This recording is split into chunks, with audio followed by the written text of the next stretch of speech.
case you didn't know, now you know. I don't know if I ever talked about Dragon Ball Z ever or Dragon Ball on my channel ever, but yes, I am a massive fan of Dragon Ball, the original, and Dragon Ball Z, even Dragon Ball GT.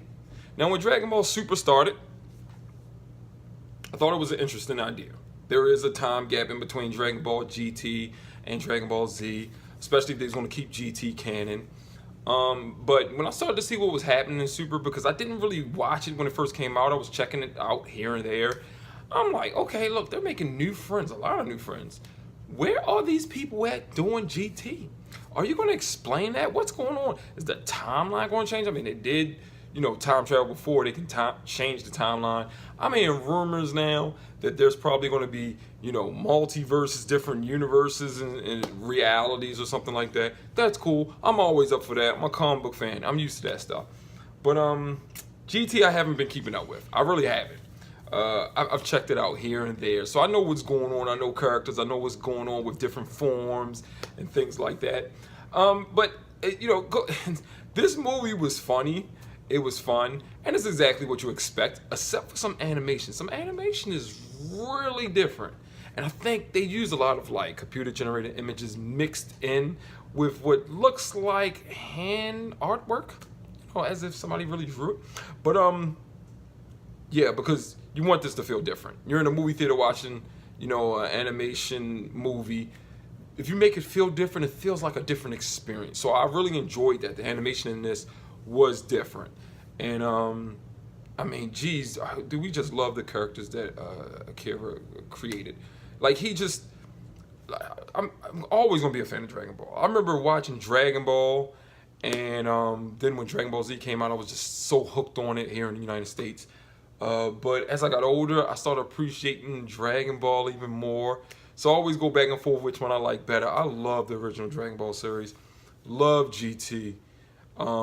But Z is where it's that's what really grabbed a lot of American audience, the majority. Because there are a lot of people who knew about this before there was the internet and stuff. They probably traveled to Japan, came back home, or had a hookup or something like that. I used to go to a store that only sold stuff that America didn't have, but that was only in Japan. Toys and even some of the series of Dragon Ball Z before that stuff even aired here in the United States. I was really young.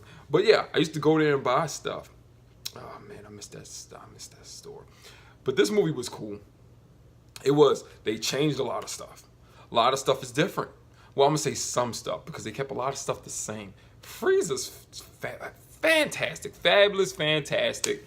It's the Frieza And like I said, they made this kind of funnier. Well, Dragon Ball Super seems funnier than Dragon Ball Z, doesn't it? It's just a lot funnier. There's a lot of moments where Vegeta's like, oh my gosh, Goku is a moron. And he is. And I love every second of it. When you see this movie, because I really don't want to give spoilers away or anything for anybody who didn't see it. But if you didn't see it, you should be watching this. But still, at the same time, there's people out here. Whatever. But anyway.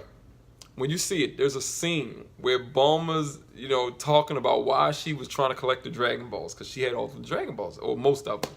And she's explaining why she wanted them, the wish she was going to make, and Goku is behind her. And his reactions, every 3 seconds, he has a different reaction. He's so stupid. I was just dying in the theater. But the action was in this. It was really technical when he was fighting Broly. And I like Broly's new story. It is really interesting. It's a different version of it. Makes you like the character. That's what they do in these movies. When they make adaptations from comics, books, or some animes and stuff like that into a movie, they take the villains or the bad guys, whatever. It doesn't have to be the main villain, and they introduce them in a different way, especially when it's a retelling of the story. And they try to make you like the person, have sympathy for them. So Broly's story was pretty cool. I enjoyed this. I knew what I was getting into. I'm not looking forward to winning the Oscars. I wasn't looking forward to be like what most people feel about Spider-Man Into the Spider-Verse. Anything like that. Not at all. I went to go see a Dragon Ball Z movie in theaters. And I wanted to see some good Dragon Ball Z type of fighting. It's Dragon Ball Super, actually. Not Z, but it's going to roll off the tongue as soon as I start saying Dragon Ball most of the time. But anyway, I got exactly what I thought I was getting.